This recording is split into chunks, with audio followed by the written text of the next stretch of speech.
സന്നിഹിതരായിട്ടുള്ള എല്ലാവരും ഒന്ന് ഓരോരുത്തരായിട്ട് പരിചയപ്പെടുത്താം. അവിടുന്ന് ശിവരാജ് ഒരു ക്യാരക്ടർ റോൾ ചെയ്തിട്ടുള്ളതാണ്. ശിവരാജ് ഇപ്പോൾ ഓസ്ലർ എന്ന പടത്തിൽ ശ്രദ്ധിക്കപ്പെട്ട ഒരു വേഷം ചെയ്ത് വളരെ പോപ്പുലറായി നിൽക്കുന്ന ഒരു സമയമാണ്. ഇത് ഞങ്ങളുടെ മ്യൂസിക് ഡയറക്ടർ സാജൻ മാധവ് ഇതിനു മുമ്പ് മലയാള സിനിമ ചെയ്തിട്ടുണ്ട്, തമിഴ് സിനിമകളും ചെയ്തിട്ടുണ്ട്.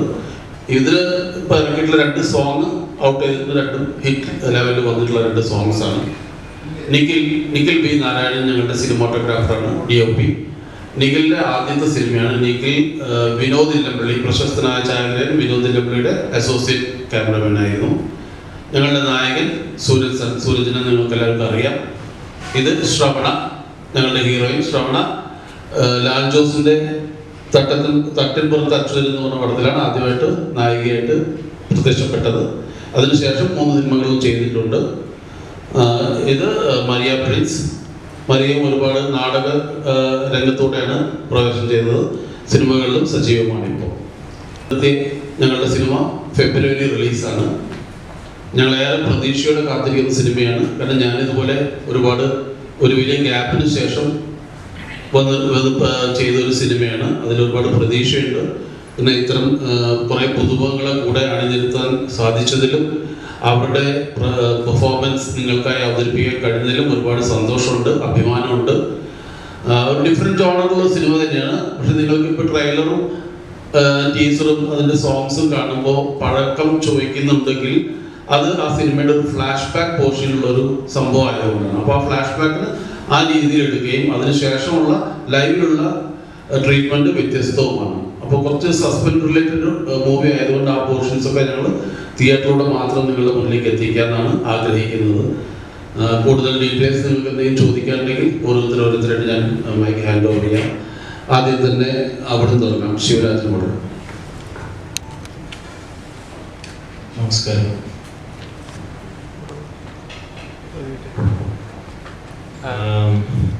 ഞാനാണോ പറയണ്ടത് അല്ലെങ്കിൽ ചോദിക്കുന്നു? ഹലോ, നമസ്കാരം. First of all congratulations. Ozler നന്നായിട്ട് പോയിക്കൊണ്ടിരിക്കുകയാണ്. Thank you so much. എങ്ങനെയാണ് ഈ സിനിമയിലേക്ക് ഒരു എൻട്രി? എങ്ങനെയാണ്? ഇതായിരുന്നു ആദ്യം ചെയ്തിരുന്ന സിനിമ? അതെ, ഓസ്ലറിന് മുന്നേ ചെയ്ത സിനിമ ഇതാണ്. ഒരു ഓഡിഷൻ കൊടുത്തിട്ട് തന്നെയാണ് ഞാൻ ഈ സിനിമയിൽ എത്തിയത്. അപ്പം സാറിൻ്റെ ഒരു ആക്ടിങ് ക്യാമ്പിൻ്റെ ഭാഗമാകാൻ പറ്റി. ഈ സിനിമയിൽ സാറും ഞങ്ങളെല്ലാവരെയും സിനിമയിലുള്ള ഓരോരുത്തരെയും സാർ പ്രത്യേകം ട്രെയിൻ ചെയ്തിട്ടുണ്ട്. സാറിൻ്റെ അനുഭവ സമ്പത്ത് നമുക്ക് ഷെയർ ചെയ്ത് തന്നിട്ടുണ്ട്. അത് സിനിമ കാണുമ്പോൾ നിങ്ങൾക്ക് മനസ്സിലാവും. ആ രീതിയിൽ നമ്മൾ പെർഫോം ചെയ്യാൻ ശ്രമിച്ചിട്ടുണ്ട് സാറ് പറയുന്ന പോലെ.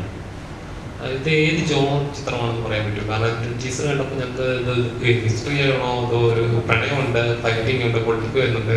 ഇത് ഏത് ജോണർ ചിത്രമാണ്? ജോണർ പറയുമ്പോൾ ജേർണി ടു ജസ്റ്റിസ് എന്ന് പറയുന്ന ഒരു ജോണറിൽ വരുന്ന സിനിമയാണ്.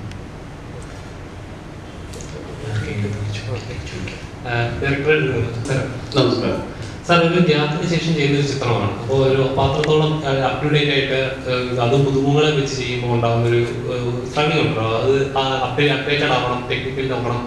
സാറിൻ്റെ എല്ലാ ചിത്രങ്ങളും നോക്കുമ്പോൾ ഒന്നിനൊന്നും ഡിഫറൻസ് ആണ്. ഒരേ പാറ്റേൺ ഫോളോ ചെയ്യുക, അങ്ങനത്തെ ഒരു ഇതല്ല. ചേട്ടായി സാരിശ്ശേരി അങ്ങനത്തെ ഒരു വ്യത്യസ്തമായ ചിത്രങ്ങളാണ്.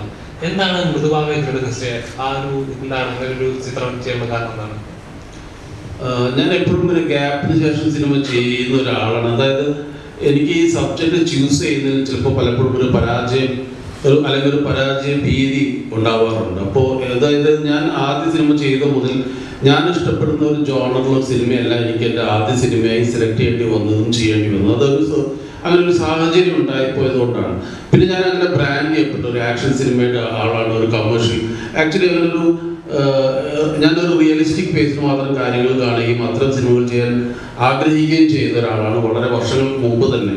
പക്ഷേ ചെയ്ത സിനിമകളൊക്കെ പക്കാ കമേഴ്ഷ്യൽ അതാത് കാലഘട്ടത്തിലുള്ള സിനിമകളാണ് ചെയ്യേണ്ടി വന്നത്. അതുകൊണ്ട് തന്നെ എനിക്ക് ഈ സിനിമയുടെ സമീപനത്തിൽ കുറച്ച് കാലതാമസം വരും. സബ്ജക്റ്റ് കൺസീവ് ചെയ്യാനുള്ള ബുദ്ധിമുട്ട് കൊണ്ടാണത്.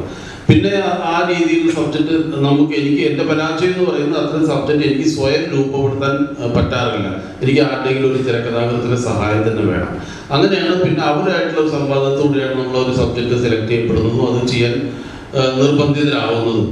ഇപ്പോൾ വടക്കുന്നാഥൻ എന്നൊരു പടം വളരെ ശ്രദ്ധിക്കപ്പെട്ട സിനിമയാണ്. അപ്പോൾ അടുത്ത സിനിമ ചെയ്യുമ്പോൾ ആ ജോണറിൽ ആവരുതെന്നും വ്യത്യസ്തമായ ശൈലിയിലുള്ള ഒരു സിനിമ ചെയ്യണമെന്ന് വാശി പിടിച്ച് മാറി നിന്നതിൻ്റെ ഫലമാണ് ഈ പറഞ്ഞ ചേട്ടായിസ് എന്ന് പറഞ്ഞ സിനിമ. അപ്പോൾ അത് വടക്കുന്നാഥൻ്റെ എൻറ്റയർലി വേറൊരു ഫേസാണ് ചേട്ടായിസ് എന്ന് പറയുന്നത്. രണ്ടും തമ്മിൽ യാതൊരു വിധത്തിലും ട്രീറ്റ്മെൻറ്റ് ഭാഗത്തും സബ്ജക്റ്റ് വൈസും ഒന്നും ഒരു ബന്ധമില്ലാത്ത രീതിയിലാണ്. അതിലെനിക്ക് വലിയൊരു സന്തോഷം തോന്നി. കുറച്ച് ഡിലേ ആയാലും വ്യത്യസ്തമായി പുതുമയുള്ള, അതായത് ന്യൂ ജനറേഷന് രുചിക്കുന്ന പോലെയുള്ള സിനിമ ചെയ്യാൻ പറ്റി എന്നുള്ളത്, അതിൻ്റെ ട്രീറ്റ്മെൻറ്റിലും സ്ക്രിപ്റ്റിങ്ങിലും അതിലെ കാസ്റ്റിങ്ങിലും എല്ലാം ഡിഫറെൻ്റ് ആയിട്ട് ചെയ്യാൻ പറ്റിയ വലിയൊരു ആശ്വാസമായിരുന്നു.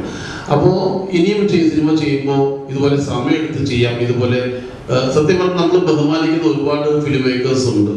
അതിൽ ഏറ്റവും പുതിയ തലമുറയിൽപ്പെട്ടിട്ടുള്ള പിന്നെ ലിജോ ആണെങ്കിലും അങ്ങനെയുള്ള ആളുകൾ സിനിമ ചെയ്യണമെന്ന് ആഗ്രഹിക്കുന്ന വ്യക്തി തന്നെയാണ്.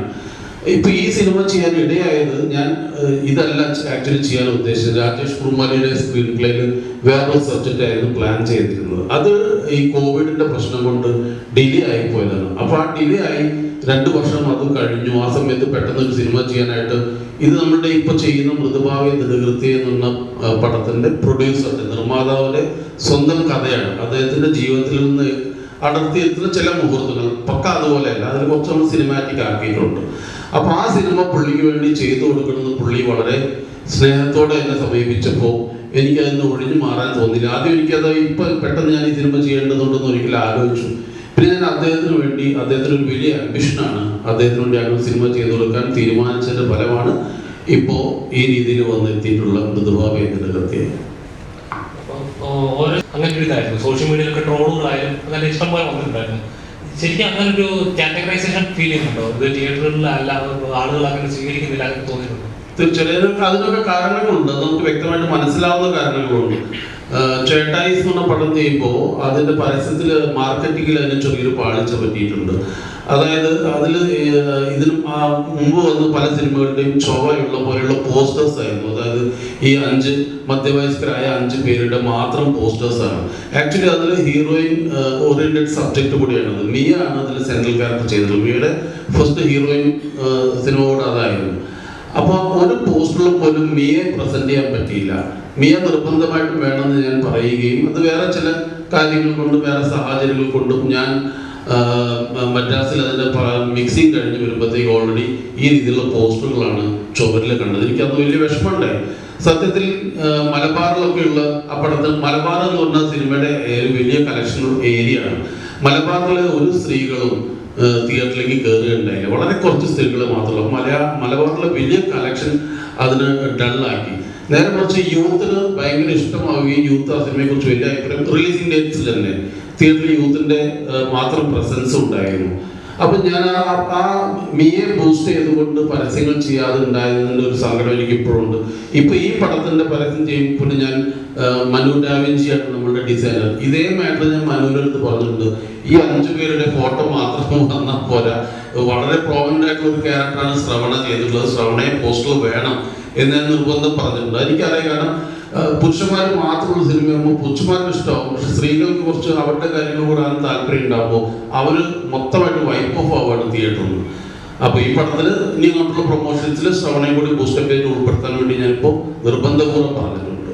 ശരിക്കും അങ്ങനെ ഒരു ഫീൽ ചെയ്യുന്നുണ്ടോ? ഒരു മെയിൽ ഷോസ് അല്ലെങ്കിൽ മെയിൽ ഡോമിനന്റ് ആയി പോവാണെന്ന് ഇത് തോന്നുന്നുണ്ടോ?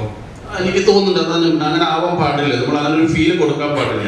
നമ്മുടെ എല്ലാവരുടെയും ലൈഫിൽ വലിയൊരു ഭാഗം നമ്മളുടെ അമ്മ അല്ലെങ്കിൽ നമ്മളുടെ വൈഫ് അല്ലെങ്കിൽ നമ്മളുടെ മക്കളാണെങ്കിലും ആ രീതിയിലാണ്. പക്ഷെ സിനിമക്ക് മാത്രം പലപ്പോഴും അത് മാറിപ്പോകുന്നുണ്ടല്ലോ. ഞാൻ ഒട്ടും ആഗ്രഹിക്കാത്തൊരു കാര്യം. എൻ്റെ ആദ്യം മുതലുള്ള എല്ലാ സിനിമകളിലും ഫീമെയിൽ ക്യാരക്ടേഴ്സിന് ഒരുപാട് പ്രോമിനൻസ് കൊടുക്കുന്നതാണ്. അപ്പോൾ ചേട്ടായിസിൽ തന്നെ ആ കാലത്ത് അങ്ങനെ വന്നിട്ടുണ്ടോ എന്ന് എനിക്ക് അതിന് മുന്നേ അറിയില്ല. അതായത് ഹീറോയ്ക്ക് ഒരു പ്രശ്നം ഉണ്ടാകുമ്പോൾ ഹീറോയിനെ അടിക്കുമ്പോൾ വിത്തിൻ നോ ടൈം ഹീറോയിൻ തിരിച്ച് ഹീറോയുടെ മുഖത്ത് അടിക്കുന്നുണ്ട്. അപ്പൊ സ്ത്രീകൾക്കൊക്കെ അത് വലിയ അപ്രിസിയേഷൻ ഉണ്ടാക്കിയ ഒരു സംഭവമാണ്. അതുപോലെ രജപുത്രനാണ് അതിന്റെ ആദ്യത്തെ സിനിമ. രജപുത്രനിൽ സുരേഷ് ഗോപിയും ശോഭനയും തമ്മിലുള്ള കോമ്പിനേഷൻസിൽ ശോഭന സുരേഷ് ഗോപിയെ എടാ എന്നാണ് വിളിക്കുന്നത്. അന്ന് ഒരു സ്ത്രീ എടാ എന്ന് വിളിക്കുന്നത് ആ കാലഘട്ടത്തിൽ വലിയ അതിശയമായിട്ട് പലരും സംസാരിച്ചിട്ടുണ്ടായിരുന്നു. അപ്പൊ സ്ത്രീ അങ്ങനെ ഡോമിനേറ്റ് ചെയ്ത് നിൽക്കണം അല്ലെങ്കിൽ ഈക്വൽ ലെവലിലേക്ക് വരണം എന്നുള്ളൊരു സൂചന അപ്പുമൂലെ കൊടുക്കാൻ എനിക്ക് നല്ല താല്പര്യമായി. സിനിമ അപ്പം എപ്പോഴെങ്കിലും മുമ്പേ സാധാരണ ഒരു മെയിൽ ഡോമിനൻസ് അല്ലെങ്കിൽ മെയിൽ ഇൻഷുറൻസ് ഉള്ള ഒരു തോന്നിയിട്ടുണ്ടോ? റഫറുകൾ കിട്ടാനായിട്ടായാലും തള്ളപ്പെടുന്ന എപ്പോഴും തോന്നിയിട്ടുണ്ടോ? അങ്ങനെയൊന്നും തോന്നിയിട്ടില്ല. ഇപ്പം നാടകത്തിലാണെങ്കിലും എല്ലായിടത്തും നമുക്കൊരു സ്പേസ് ഉണ്ട്, അത് നമ്മൾ കണ്ടെത്തുക എന്നുള്ളതാണ്. അപ്പം നാടകത്തിലൊരു 8 വർഷമായിട്ടുള്ള നാടകത്തിലെ ഒരു യാത്രയിൽ എനിക്ക് ഒരുപാട് നല്ല ക്യാരക്ടേഴ്സ് ചെയ്യാൻ പറ്റിയിട്ടുണ്ട്. മിക്കതും സ്റ്റേറ്റ് അവാർഡ് കിട്ടിയ നാടകങ്ങളായിരുന്നു. അതിനുശേഷം സീരിയലിൽ വന്നപ്പോഴാണെങ്കിലും സീരിയലും നായകനും നായികയ്ക്കും തുല്യം എന്നുള്ള രീതിയിൽ തന്നെ ചിലതിൽ ഫീമെയിൽ എൻ്റെ ക്യാരക്ടർ കുറച്ച് കൂടുതലായിട്ടുള്ള ക്യാരക്ടറായിരുന്നു. ഇപ്പം സിനിമയിൽ വരുമ്പോഴാണെങ്കിലും അങ്ങനെയുണ്ട്. അത് ഓരോ സിനിമയ്ക്കും അതിൻ്റെത് ആവശ്യമായിട്ടുള്ള കഥയാണെങ്കിൽ അതിനനുസരിച്ചായിരിക്കും ഓരോരുത്തർ സെലക്ട് ചെയ്യുന്നത്. അപ്പം എന്നെ സംബന്ധിച്ചിടത്തോളം ഈ സിനിമയിലെ ഈ ക്യാരക്ടർ സാർ നേരിട്ട് വിളിച്ച ഒരു ക്യാരക്ടറാണ്, മീരയുടെ ക്യാരക്ടർ. അതിലെനിക്ക് ഒരുപാട് സന്തോഷവും അഭിമാനമുണ്ട്. ഒരു നാടകത്തിൽ നിന്നും ഇപ്പം ഈ പറഞ്ഞ പോലെ സൂര്യചേട്ടനോട് ചോദിച്ച പോലെ തന്നെ സീരിയലിൽ നിന്ന് വരുന്നു, സീരിയലിലെ നായിക എവിടെ ചെന്നിട്ടുണ്ടെങ്കിലും സീരിയൽ സീരിയൽ സീരിയൽ എന്നിങ്ങനെ എല്ലാവരും പറയും. അപ്പോൾ നാടകത്തിൽ നിന്ന് വന്നു എന്നുള്ളതും സീരിയലിൽ നിന്ന് വന്നു എന്നുള്ളതും സിനിമയിൽ എത്തി നിൽക്കുന്നതും അത് നമ്മളുടെ കഴിവിൽ നമ്മൾ വിശ്വസിക്കുക. ഞാൻ എൻ്റെ കഴിവിൽ വിശ്വസിക്കുന്നു. അതിപ്പം നാടകം കണ്ടിട്ട് എനിക്ക് ഒരുപാട് ഓഫർ വരാറുണ്ട്, സീരിയൽ കണ്ടിട്ട് വരാറുണ്ട്. അപ്പോൾ അതുപോലെ തന്നെ എൻ്റെ കഴിവിലൊരു വിശ്വാസം തോന്നിയിട്ട് സാറിന് വിളിച്ചു. അതുപോലെ നല്ല അവസരങ്ങൾ എല്ലാവർക്കും തേടി വരും. അത് ഇപ്പോഴും ഒരു ബാധ്യതയായിട്ട് തോന്നുന്നു. ഇപ്പോൾ കണ്ടിന്യൂസ് സീരിയൽ പറഞ്ഞ ഒരു സീരിയൽ കഥാപാത്രം 3 അല്ല 4 കൊല്ലമായിരിക്കും കണ്ടിന്യൂസ് ചെയ്യേണ്ടി വരുന്നത്. അത് വെച്ചാൽ അപ്പോൾ ഓഡിയൻസ് അതേപോലെ നോക്കണം. അവരുടെ ഫാമിലിയിൽ ഒരാളായിട്ട് അല്ലെങ്കിൽ ഇന്ന സീരിയലിലെ കുട്ടിയല്ലേ അങ്ങനെ ചെയ്യുമല്ലോ. അത് ഒരു കുറച്ചൊരു ആദ്യമൊക്കെ ഒരു രസം പിന്നീട് ചെയ്യുമ്പോൾ എനിക്ക് വേറെ ഒന്നും എക്സ്പ്ലോർ ചെയ്യാൻ പറ്റുന്നില്ല, ഒരു സഫോക്കേഷൻ ഫീൽ ചെയ്യാറുണ്ടോ? നിലവിൽ എനിക്ക് അങ്ങനെ തോന്നിയിട്ടില്ല. കാരണം ഞാൻ എല്ലാം ഒരു ഗ്യാപ്പ് ഇട്ട് ചെയ്തിട്ടുള്ളത്.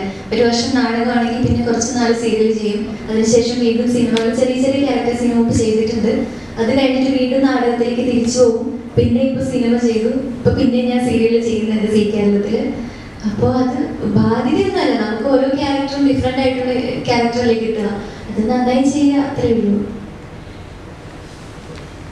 ഫിലിമിലേക്ക് ഒരു എൻട്രി കിട്ടാണ്ട് അത് വേണമെന്ന് വെച്ചാൽ ആദ്യം വിളിച്ചാൽ കിട്ടാന്നേ ഉള്ളൂ. പക്ഷേ ക്യാരക്ടർ യൂസ് ചെയ്യുമ്പോഴും അല്ലെങ്കിൽ എനിക്ക് കഥാപാത്രം കിട്ടുമ്പോൾ എനിക്ക് നോട്ടൗട്ട് ആവണം, അങ്ങനെ സ്ട്രഗിൾ ചെയ്തിട്ടാണോ എൻട്രി ആവുന്നത്? തട്ടുമ്പോൾ തന്നെ ആയാലും ശരി, ഇനി ചിത്രങ്ങളായാലും അങ്ങനെ ഒരു തോന്നിയത് ഒരു ഫിലിം ബാക്ക്ഗ്രൗണ്ട് ഉള്ള ഒരാൾക്ക് ഇത്ര സ്ട്രഗിൾ ചെയ്യേണ്ടി വരും. ഫിലിം ബാക്ക്ഗ്രൗണ്ട് ഇല്ലാത്തവരാണെങ്കിൽ ഉള്ള ഒരാൾക്ക് ഇത്ര സ്ട്രഗിൾ ചെയ്യണം. എല്ലാവർക്കും സ്ട്രഗിൾ ഉണ്ട്. അവരവരുടെ രീതിയിൽ വ്യത്യസ്തമായ സ്ട്രഗിൾസ് ഉണ്ട്. നല്ല ക്യാരക്ടർ കിട്ടാനും അല്ലെങ്കിൽ ചെയ്ത ക്യാരക്ടർ നോട്ട് ചെയ്ത് പിന്നീട് അവസരങ്ങൾ വരാനും അതൊക്കെ ഒരു ഭാഗ്യം പിന്നെ കഴിവ് എല്ലാം കൂടെ മിക്സ് ചെയ്യുന്ന ഒരു എലിമെന്റ് ആണ്. അപ്പോൾ എനിക്ക് തീർച്ചയായിട്ടും എന്നെ ലോഞ്ച് ചെയ്തത് ലാജു സാറാണ്. അതിലുള്ള നന്ദി എനിക്ക് ഒരു കാലത്തും പറഞ്ഞാൽ തരില്ല. കാരണം അത്രയും അൺഎക്സ്പെക്റ്റഡ് ആയിട്ടുള്ള ഒരു മൊമെന്റിലാണ് എനിക്ക് ആ സിനിമയിലേക്ക് ഓഫർ വരുന്നത്. അത് അത്രയും വലിയ ബാനറായിരുന്നു. അത്രയും വലിയ നടനാണ് അഭിനയിച്ചത്. അദ്ദേഹത്തിനൊക്കെ ഒപ്പം ചെയ്യാൻ പറ്റി എന്നുള്ളത് ആലോചിക്കുമ്പോൾ ഇപ്പോഴും വലിയ സന്തോഷമുള്ള കാര്യമാണ്. പിന്നീട് അതിനുശേഷം ഞാൻ സിനിമകൾ ചെയ്യാനുള്ള ശ്രമങ്ങൾ കണ്ടിന്യൂ ചെയ്തിരുന്നു. പിന്നെ പഠിപ്പും കാര്യങ്ങളൊക്കെ ആയിട്ട് കുറച്ച് നാളൊന്ന് അതിലേക്കും കൂടെ ഫോക്കസ് കൊടുത്തിരുന്നു. ഇപ്പൊ വീണ്ടും ഷാജൻ സാറിന്റെ ഈ സിനിമയിൽ ചെയ്യാൻ പറ്റിയില്ല. അതിൽ ചിന്തു എന്നാണ് എൻ്റെ ക്യാരക്ടറുടെ പേര്. അപ്പോൾ ഒത്തിരി ഇഷ്ടപ്പെട്ട് ചെയ്തൊരു ക്യാരക്ടറാണ്. അപ്പോൾ ഡെഫിനറ്റ്ലി ആ ഒരു സ്ട്രഗിൾ എന്താണെന്നുള്ളത് ഞാൻ മനസ്സിലാക്കിയിട്ട് തന്നെയാണ് ഈ സിനിമയിലേക്ക് വന്നത്. കാരണം ഞാനിതിൻ്റെ ഓഡിഷൻ അറ്റൻഡ് ചെയ്തിട്ടാണ്, നേരത്തെ ശിവ പറയണ്ടായി. അതുപോലെ ഞങ്ങൾ ഒരുപാട് പേര് ഓഡിഷനിലൂടെ തന്നെയാണ് ഈ സിനിമയിൽ വന്നത്. അപ്പോൾ എറണാകുളത്ത് ഒത്തിരി പേര് ക്യൂ നിന്ന് അവരുടെയൊക്കെ ഒപ്പം ഒരാളായി നിന്നിട്ട് തന്നെയാണ് അതിൻ്റെ എല്ലാ വശങ്ങളും മനസ്സിലാക്കിയിട്ട് സിനിമയിലേക്ക് ഇനിയൊരു സിനിമയിൽ എന്തെങ്കിലും ഭാഗമാണെന്ന് ആഗ്രഹം ഉണ്ടായിരുന്നു. ആ രീതിയിൽ തന്നെയാണ് ഞാൻ വന്നത്. അപ്പോൾ ഡെഫിനറ്റ്ലി എല്ലാവർക്കും അവരവരുടെ രീതിയിലുള്ള സ്ട്രഗിൾസ് എപ്പോഴും ഉണ്ടാവും. ഈ കുറച്ചാളുകൾക്ക് മാത്രം നെപ്പോട്ടിസം അപ്ലൈ ആവുക, കുറച്ചാളുകൾക്ക് നെപ്പോട്ടിസം അപ്ലൈ ആവാതിരിക്കുക, അങ്ങനെ ഫീൽ ചെയ്തിട്ടുണ്ടോ? എക്സാക്ട്ലി നിങ്ങൾ എന്താ ഉദ്ദേശിച്ചതൊന്നും കൂടെ റിപ്പീറ്റ് ചെയ്യും. ഒരു സ്റ്റാർ കിഡിന് എളുപ്പത്തിൽ പടം കിട്ടും, നേരെ മറിച്ചൊരു നല്ല ഡയറക്ടറുടെ മകൾക്ക് അത്ര എളുപ്പത്തിൽ പടം കിട്ടില്ല, അങ്ങനെ ഡിഫറൻസസ് ഉണ്ടോ? അങ്ങനത്തെ വ്യത്യാസമൊന്നുമില്ല. ഇപ്പൊ ലാജു സാർ ഞങ്ങളുടെ അടുത്ത് എപ്പോഴും പറയാറുണ്ട്, നമ്മളൊരു കഥാപാത്രം ചെയ്യുമ്പോൾ അതിന്റെ മാക്സിമം ചെയ്യുക.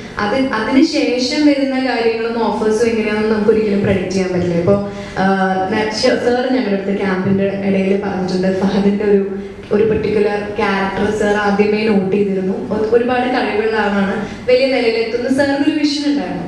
അപ്പൊ ഡെഫിനറ്റ്ലി നമ്മുടെ കഴിവാണ് എല്ലാ അവസരങ്ങളെയും ഒരു ഫണ്ടമെന്റൽ ആയിട്ടുള്ള ഒരു ഫാക്ടർ. പിന്നെ ലക്കും അതിനോടൊപ്പം ഒരു ഫാക്ടറാണ്, വിസിബിലിറ്റി അത് വേറൊരു ഫാക്ടറാണ്. അപ്പൊ അതെല്ലാം കൂടെ വരുമ്പോൾ തന്നെയാണ്, അല്ലാണ്ട് ഒരിക്കലും ഒരു സ്റ്റാർ കിട്ടിന് പലതരത്തിലുള്ള നെപ്പോട്ടിസം ഡിഫറൻസ് ഒന്നും എനിക്ക് പേഴ്സണലി ഫീൽ ചെയ്തിട്ടില്ല. If we work for it, we'll definitely get it. Maybe struggle ഉണ്ടാവും, സ്ട്രഗിളിന്റെ രീതികൾ വ്യത്യാസം ഉണ്ടാവും എങ്കിലും if we try hard, we'll definitely get it. എനിക്ക് അതാണ് പേഴ്സണലി ഫീൽ ചെയ്തത്. അതുപോലെ തന്നെ സിനിമാക്കാരുടെ ഇടയ്ക്കാണെങ്കിലും ഒരു സംസാരമുണ്ട്, സീരിയൽ അഭിനയിക്കുന്ന ഒരു സിനിമയിലേക്ക് വരണ്ട, അത് ശരിയാവില്ല എന്ന് തോന്നുന്നു, അങ്ങനെ പറയുന്നത് കേട്ടിട്ടുണ്ട്. അപ്പോൾ എന്തുകൊണ്ടാണ് അത് തമ്മിൽ വലിയ വ്യത്യാസമുണ്ടോ? അഭിനയത്തിൽ വ്യത്യാസമുണ്ടോ? താങ്കൾക്ക് എന്താണ് തോന്നുന്നത്? അങ്ങനെ ഒരു വ്യത്യാസം ഉണ്ടെങ്കിൽ ഞാൻ ഈ സിനിമയിൽ ഉണ്ടാവില്ല. എന്തുകൊണ്ടാണെന്ന് വെച്ച് കഴിഞ്ഞാൽ നമ്മുടെ producer Vijay Shankar Menon sir serial കണ്ടിട്ടാണ് എന്നെ നോട്ട് ചെയ്തത്. അപ്പോൾ എനിക്ക് ആ സീരിയലാണ് ശരിക്കും ബ്ലെസ്സിങ് ആയത്. ശരിക്കും സീരിയലിലൂടെ കണ്ടു, ആ കഥാപാത്രത്തെ കണ്ടു, അയാളെ ഒന്ന് കമ്മ്യൂണിക്കേറ്റ് ചെയ്യാനുള്ള പരിപാടിയൊക്കെ ആക്കി അതിനുശേഷമാണ് എന്നെ ഷാജുൽ സാറിൻ്റെ അടുത്തേക്ക് എത്തിച്ചത്. അപ്പോൾ എനിക്ക് തോന്നുന്നത് ഈ ഷാജുൽ സാറിൻ്റെ അടുത്തെത്തിയ സമയത്തും ഒരിക്കലും സീരിയൽ നടൻ എന്നൊരു വാക്ക് പോലും എവിടെയും ഉച്ചരിച്ചിട്ടില്ല. ഈ സിനിമ തീർന്നിതാ ഈ ദിവസം വരെ ഒരു സീരിയൽ നടൻ എന്ന രീതിയിലുള്ള ഒരു തരത്തിലുള്ള ഒരു സംസാരം നമുക്കിടയിൽ ഉണ്ടായിട്ടില്ല. പക്ഷെ ഞാൻ മുന്നേ സംസാരിച്ചൊരു വിഷയമായിരുന്നു. പക്ഷെ ഇവിടെയല്ല, ഞാൻ സീരിയൽ നടനായിരുന്നു എന്ന രീതിയിലായിരുന്നു നമ്മുടെ ഈ സിനിമയിലേക്ക് എൻട്രി ചെയ്തത്. പക്ഷെ സാറിൻ്റെ ഞാൻ പറഞ്ഞു നമ്മളൊരു ക്യാമ്പും ക്ലാസ്സൊക്കെ ഉണ്ടായിരുന്നു. അപ്പം അവിടെ വെച്ചിട്ട് ഞാൻ എന്ന വ്യക്തി മുഴുവനായിട്ടും ഒരു ബ്ലാങ്ക് പേപ്പറാക്കി മാറ്റിയതിന് ശേഷം പുതിയൊരു ലൈഫ് എനിക്ക് അവിടെ കാണിച്ചു തന്നു. പുതിയൊരു രീതികൾ, പുതിയ സിനിമയിൽ എന്തൊക്കെയാണെന്നുള്ളതിൻ്റെ ഒരു വലിയൊരു ക്ലാസ് 8-10 ദിവസത്തെ ഒരു നമുക്ക് എല്ലാവർക്കും ഒരു ക്യാമ്പ് ഉണ്ടായിരുന്നു. ആ ക്യാമ്പിലൂടെയാണ് നമ്മളെ മോൾഡ് ചെയ്ത് കൊണ്ടുവന്നത്. താങ്കൾ പറഞ്ഞു വരുന്നത് സിനിമയിൽ നിന്നും വളരെ വ്യത്യസ്തമാണ് സീരിയലിൽ നിന്നുള്ള രീതിയിലാണോ? സിനിമയിൽ നിന്ന് ഞാൻ ഇപ്പം നേരത്തെ പറഞ്ഞ പോലെ സിനിമയിൽ നമുക്ക് പുതിയ പുതിയ വേഷങ്ങൾ ചെയ്യാൻ പറ്റും. ഒരുപാട് വ്യത്യാസങ്ങൾ ഉണ്ട് എന്ന് എനിക്ക് മനസ്സിലായത് അഭിനയത്തിന്റെ കാര്യത്തിലാണ്. അഭിനയത്തിന്റെ കാര്യത്തിൽ സാറിന്റെ ക്ലാസ്സിലൂടെ നമുക്ക് ഒരുപാട് തെറ്റുകൾ തിരുത്തി. അഭിനയിക്കുന്നത് നമ്മൾ എന്താ പറയാ ഡീറ്റെയിലായിട്ട് എനിക്കറിയില്ല, സാറാണല്ലോ നമ്മളെ ആ ഒരു ട്രെയിൻ ചെയ്യിച്ചത്. അപ്പൊ എന്തെങ്കിലും ഫോൾട്ട് ഉണ്ടെങ്കിൽ സാർ അവിടെ മാർക്ക് ചെയ്യും. അപ്പൊ ആ എൻ്റെ ഭാഗത്തുള്ള ഫോൾട്ടുകൾ തിരുത്തി 10 ദിവസം കൊണ്ട് സാർ എന്ത് ചെയ്തു, നമുക്ക് ഇങ്ങനെയൊക്കെ ചെയ്യാൻ പാടുള്ളൂ, അങ്ങനെ ചെയ്യണം എന്നിട്ട് പുതിയൊരു വ്യക്തിയാക്കി എന്നെ മാറ്റിയെന്ന് ഞാൻ വിശ്വസിക്കുന്നു. ഫോട്ടോഗ്രാഫിയിൽ നിന്ന് സീരിയലിൽ നിന്ന് സിനിമയിലേക്ക്, അപ്പോൾ ഇങ്ങനൊരു സിനിമയിലേക്ക് ഇത്രയും എക്സ്പീരിയൻസ് ആയ ഡയറക്ടറുടെ സിനിമയിലേക്ക് കയറുമ്പോൾ അങ്ങനെ ഉണ്ടായിരുന്നു? അത് ഒറ്റവൊക്കെ പറയാന്ന് വെച്ചാല് ഭാഗ്യാണ്. എല്ലാവരും പറയില്ല സിനിമയില് കഴിവുള്ള ആൾക്കാർ മാത്രമല്ല സിനിമയിൽ എത്തുന്നത്, ഭാഗ്യം കൊണ്ട് എത്തുന്നൊക്കെ പറയില്ലേ. അപ്പൊ എന്നെ സംബന്ധിച്ചിടത്തോളം ഇത് വലിയൊരു ഭാഗ്യമാണ്. ഇവിടെ ഇരിക്കാൻ പറ്റിയത് തന്നെ എൻ്റെ ഏറ്റവും വലിയ ഭാഗ്യമാണ്. അതും ഈ സിനിമയിൽ ഒരു 3 ഷെയ്ഡ് ചെയ്യാൻ പറ്റുക. അപ്പം അത് സാറിൻ്റെ ആ ഒരു ക്ലാസ് ഈ ഇതിലൂടെ ഓരോ കഥാപാത്രങ്ങളായിട്ട് നമുക്കിങ്ങനെ മാറാൻ പറ്റുന്നതൊക്കെ ഈ ഒരു സിനിമയുടെ ഭാഗമാണ്. അപ്പൊ അതൊക്കെ ഈ ഒരു സിനിമയിൽ ചെയ്യാൻ പറ്റി.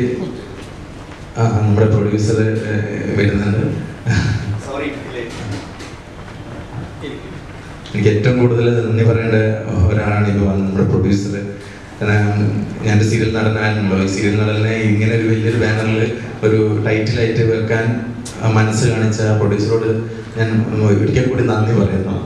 അത് അദ്ദേഹത്തിൻ്റെ അച്ഛനാണ് ഡോക്ടർ വിജയ് ശങ്കർ മേനോൻ സാർ. അദ്ദേഹം കുറച്ച് തിരക്കിലാണ്, അതുകൊണ്ട് ഇവിടെ വരാത്തത്. അദ്ദേഹത്തിനോട് കുടുംബത്തോട് ഞാനിപ്പം വലിയൊരു നന്ദി പറയണം. അല്ലാണ്ട് ഇങ്ങനെ ഒരു മഹാഭാഗ്യം എനിക്ക് കിട്ടില്ല. ഈ പറഞ്ഞ ഒരു സീരിയലിൽ നിന്ന് സിനിമയിലേക്ക് നോക്കും. ഇപ്പോൾ രണ്ട് ആക്ടിങ് തന്നെയാണെന്ന് പറയുന്നത് രണ്ട് വിവിധമാണ്. ഇപ്പോൾ മേക്കിംഗ് ബേസ് ആയിട്ട് ശരി, പ്രസന്റേഷൻ ആയിട്ട് ശരി. അപ്പോൾ എല്ലാവരുടെയും ഡ്രീം സിനിമയാണ്. എങ്ങനെയെങ്കിലും ഒരു വലിയൊരു സ്ക്രീനിൽ നമ്മൾ കാണുക എന്നൊക്കെ ഉള്ളതായിരിക്കും. ഇപ്പം താങ്കളുടെ ഡ്രീം ഇപ്പോൾ സാധിക്കാൻ പോവാണ്. ഇപ്പം അങ്ങനെയുള്ള സാഹചര്യത്തിൽ ഇനി സീരിയലിലേക്ക് തിരിച്ചു പോകും? ഇല്ല, ഞാനിപ്പോ സീരിയലിലേക്ക് തിരിച്ചു പോകുന്ന വെച്ചാൽ ഇതെന്റെ ഒരു എന്താ പറയാ വല്ലാത്തൊരു ചോദ്യമാണ് ഇപ്പൊ ചോദിച്ചത്. കാരണം സീരിയലിൽ പ്രോബ്ലം ഉള്ളത് കൊണ്ടല്ല ഞാൻ സിനിമയിലേക്ക് വന്നത്. എന്റെ സാഹചര്യം എന്നെ അങ്ങോട്ട് എത്തിക്കായിരുന്നു സിനിമയിലേക്ക്. കാരണം ഞാൻ ബ്രേക്ക് എടുത്ത സമയത്ത് നമ്മുടെ പ്രൊഡ്യൂസറുടെ കോൾ വരുന്നതും പിന്നെ ഇങ്ങോട്ടൊക്കെ എന്തൊക്കെയോ സംഭവിച്ചത് ഇവിടെ ഇരിക്കുന്നത്. അപ്പോൾ തിരിച്ചു പോകുമെന്ന് ചോദിച്ചു കഴിഞ്ഞാൽ എനിക്ക് ഭയങ്കര ഇഷ്ടം സിനിമയിൽ നിൽക്കണമെന്നാണ്.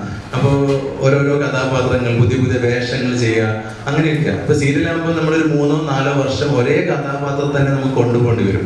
അപ്പോൾ അതിന് നമുക്ക് എപ്പോഴും മുഷിപ്പ് ഉണ്ടാവുമല്ലോ.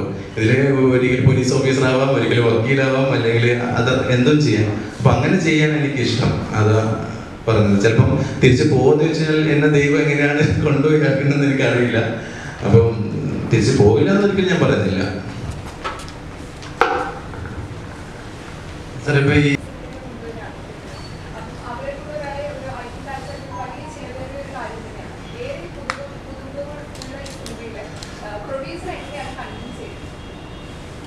അങ്ങനെ ഒരു ബുദ്ധിമുട്ട് എനിക്ക് വേണ്ടി വന്നില്ല എന്നുള്ളതാണ് സത്യം.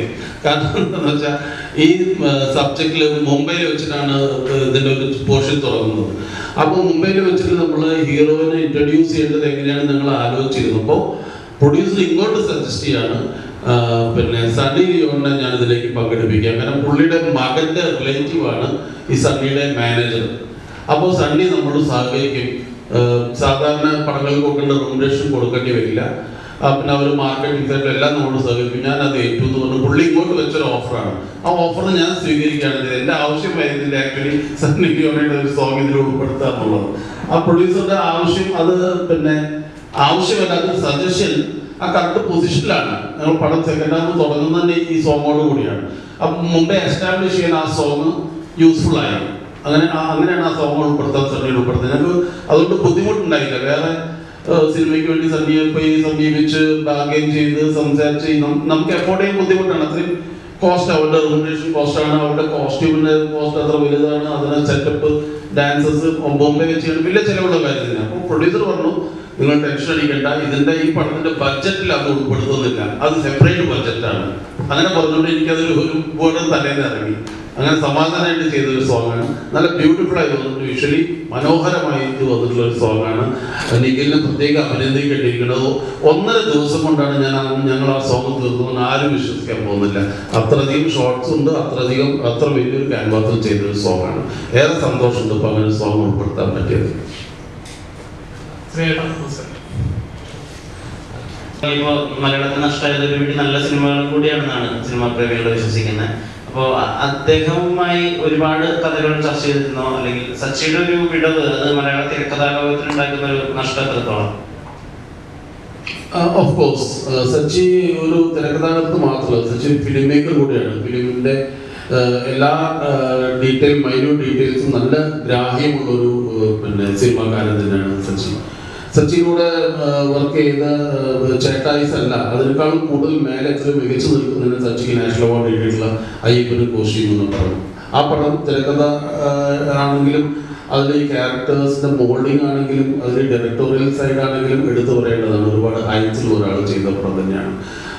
അതുകൊണ്ടാണല്ലോ അതിനൊരു നാഷണൽ അവാർഡ് കിട്ടിയിരിക്കുന്നത്. അപ്പോൾ നമ്മൾക്ക് അതിനപ്പുറത്തേക്ക് അതിനില്ല.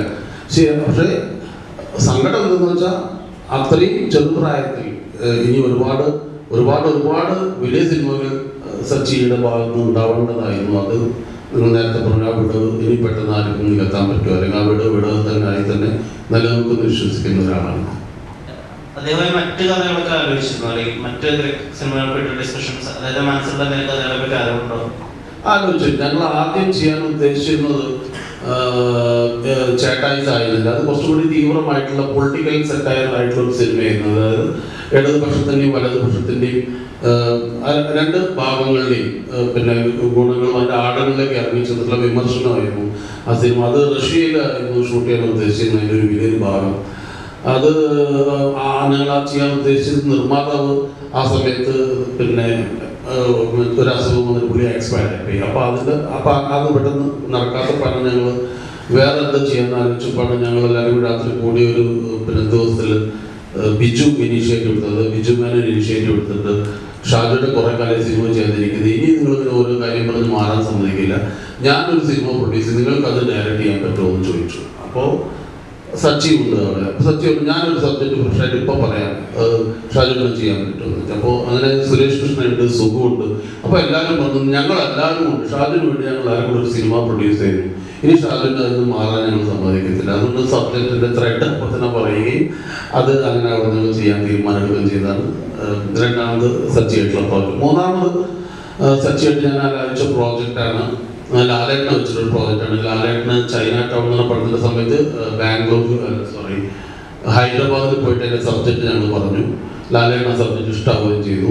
അപ്പോൾ 2 സബ്ജക്റ്റാണ് അന്ന് സച്ചി ലാലേട്ടനോട് തോന്നുന്നത്. റൺ ബേബി എനിക്ക് വേണ്ടിയിട്ട് ഈ ഒരു സബ്ജക്റ്റ് പറഞ്ഞു. അപ്പോൾ തന്നെ ജോഷേറ്റിന് വേണ്ടിയിട്ട് റൺ ബേബി 2 സബ്ജക്റ്റും പറഞ്ഞു. അപ്പോൾ ആദ്യം എൻ്റെ സബ്ജക്റ്റ് പറഞ്ഞു, ലാലേട്ടൻ അത് ഇഷ്ടമായി അത് ചെയ്യാമെന്ന് പറഞ്ഞു. പക്ഷേ ചേട്ടായിസ് കഴിഞ്ഞപ്പോഴത്തേക്ക് സച്ചിക്ക് സ്വയം ഒരു ഡയറക്ഷനിലേക്ക് ഇറങ്ങുന്ന ആദ്യത്തെ പടം. അതിനെന്നെ തോന്നുന്നു ഞാൻ ആ പടം ചെയ്തിട്ട് നമുക്ക് വേറെ സബ്ജക്റ്റ് ചെയ്താലോ, ആ സബ്ജക്റ്റ് കാരണം വെച്ചാൽ ലാലേട്ടൻ്റെ റൺ ബേബി റണ്ണപ്പോഴത്തേക്ക് ചെയ്ത് കഴിഞ്ഞിരുന്നു. അങ്ങനെ ഞാനത് ചെയ്തോളാൻ പറഞ്ഞ പടമാണ്. ലാലേട്ടൻ മാറി അത് പൃഥ്വിരാജ് ത്രൂ അനാർക്കലി എന്ന പേരിൽ ഇറങ്ങിയത്. അങ്ങനെ 3 പ്രോജക്റ്റ് ചെയ്യാൻ വേണ്ടി സച്ചിയായിട്ട് ഞാൻ ബന്ധപ്പെട്ടതാണ്. ഫസ്റ്റ് ഫിലിം ആണല്ലേ? അതെ. എങ്ങനെയുണ്ടായിരുന്നു ഇതേപോലെ എക്സ്പീരിയൻസ് ഡയറക്ടറുമായിട്ട് ഒരു ഡയറക്ഷൻ ഇങ്ങനെ ചെയ്യാനായിട്ട്? വണ്ടർഫുൾ എക്സ്പീരിയൻസ് ആയിരുന്നു. കാരണം ഷാജു ചേട്ടനെ പോലെ ഒരു എക്സ്പീരിയൻസ്ഡ് ആയിട്ടുള്ള ലെജൻഡ് അപ്പോൾ എനിക്ക് ആദ്യത്തെ സിനിമ ഷാജു ചേട്ടനോട് ചെയ്യാൻ പറ്റിയത് അതിൽ ഞാനാണ് ഭയങ്കര ലക്കി. അതിൻ്റെ കൂട്ടത്തിൽ കുറേ എലമെൻസ് ഉണ്ട് സിനിമയിൽ. ഒരു ആദ്യത്തെ സിനിമയ്ക്ക് ഒരാൾക്ക് കിട്ടേണ്ടതായിട്ടുള്ള എല്ലാ തരം സീക്വൻസുകളും എനിക്ക് ഈ സിനിമയിൽ ഷൂട്ട് ചെയ്യാൻ സാധിച്ചു. ഐറ്റം സോങ് ഉണ്ട്, ഫൈറ്റ് ഉണ്ട്, അങ്ങനെ ഒരുമാതിരിപ്പെട്ട എല്ലാ സാധനങ്ങളും എനിക്ക് എക്സ്പീരിയൻസ് ചെയ്യാൻ സാധിച്ചു. പിന്നെ ഷാജുചേട്ടൻ ഒരു ഗൈഡൻസ് ഉണ്ടായിരുന്നു. നമുക്കൊരു ഫ്രെയിമിങ്ങിലാണെങ്കിലും എല്ലാത്തിലും ഒരു ഗൈഡൻസ് കിട്ടി. പിന്നെ ഫുൾ ഫ്രീഡം കിട്ടി. എന്ത് വേണമെങ്കിലും നമ്മളൊരു ലൈറ്റപ്പ് ഇങ്ങനത്തെ മൂഡിലോട്ട് പോവാം എന്നൊക്കെ തീരുമാനിച്ചാലും ഞാനൊരു പുതിയ രീതിയിൽ എന്തെങ്കിലും പറഞ്ഞു കഴിഞ്ഞാൽ പോലും ഫുൾ സപ്പോർട്ട് എനിക്കുണ്ടായിരുന്നു. സോ ഹാപ്പി ആയിരുന്നു വർക്ക് ചെയ്യാനായിട്ട്. തീർച്ചയായും സിനിമ വലിയൊരു വിജയമായിട്ടാണ് ഞങ്ങൾ ആശംസിക്കുന്നു.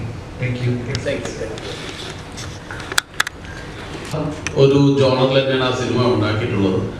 അതായത് ഞാൻ പറഞ്ഞല്ലോ, ആദ്യം ഒരു വില്ലേജ് അറ്റ്മോസ്ഫിയറിൽ നിന്ന് തുടങ്ങിയിട്ട് പിന്നെ സിറ്റി ബാക്ക്ഗ്രൗണ്ടിൽ മുംബൈയിലൊക്കെ പോയി വന്ന് ലാൻഡ് ചെയ്യുന്ന ഒരു രീതിയാണ്. പിന്നെ ന്യൂജൻ എന്ന് പറയുന്ന ആളുകൾക്ക് പോലും അതിൻ്റെ അത് ഫോളോ ചെയ്യാനും അത് ആസ്വദിക്കാനും താല്പര്യമുള്ള രീതിയിലാണ് അതിൻ്റെ മേക്കിംഗ്. അപ്പോൾ എല്ലാവരും തിയേറ്ററിൽ വരണം, ഞങ്ങളെ മാക്സിമം പ്രോത്സാഹിപ്പിക്കണം, ആസ്വദിക്കണം, സപ്പോർട്ട് ചെയ്യണം എന്നാണ് പറയാൻ.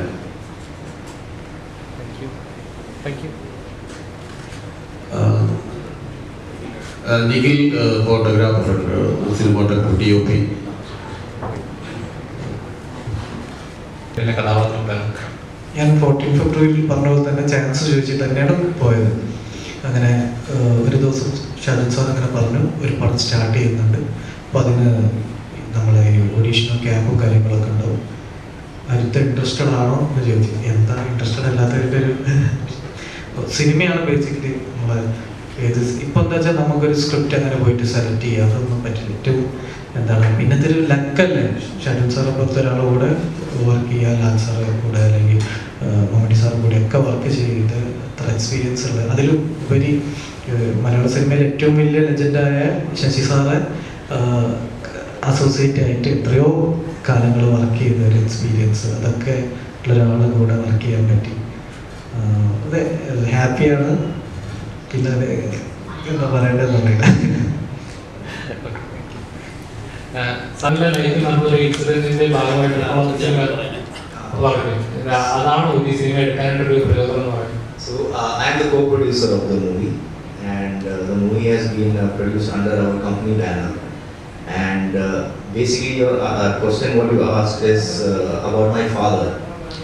So Dr. K.P. Vijay Shankar is the main producer. Unfortunately, he couldn't come today because he had some health issues yesterday also. Today he has some fever, so he's resting in the hotel. So I just went to check on him, and I got late for the press conference. So sorry about it. And basically, when this project started, few years back, I remember Dr. K.P. Vijay Shankar, the producer, he had this pet project. Always he had this dream of making a Malayalam movie, and somehow he wanted to merge his life story, his line of work into a movie also.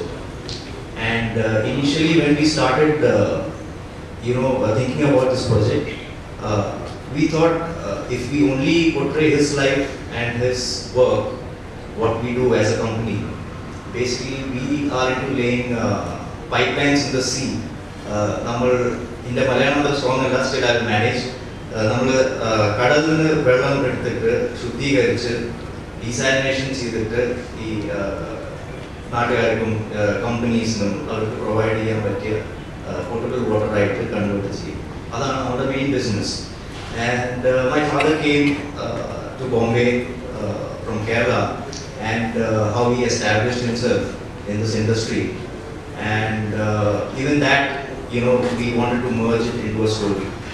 So initially we thought instead of making a documentary, why not have a good script along with it and merge both things and make it into a good movie.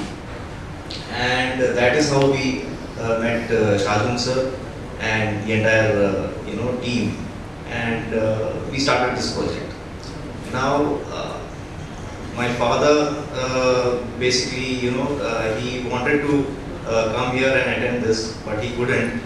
But I will tell you that this movie is also about how he has progressed in life, And the main character in the movie, Suraj, is actually portraying his character. And there are many elements from his life that we have incorporated in the script and somehow tried to portray that. Thank you.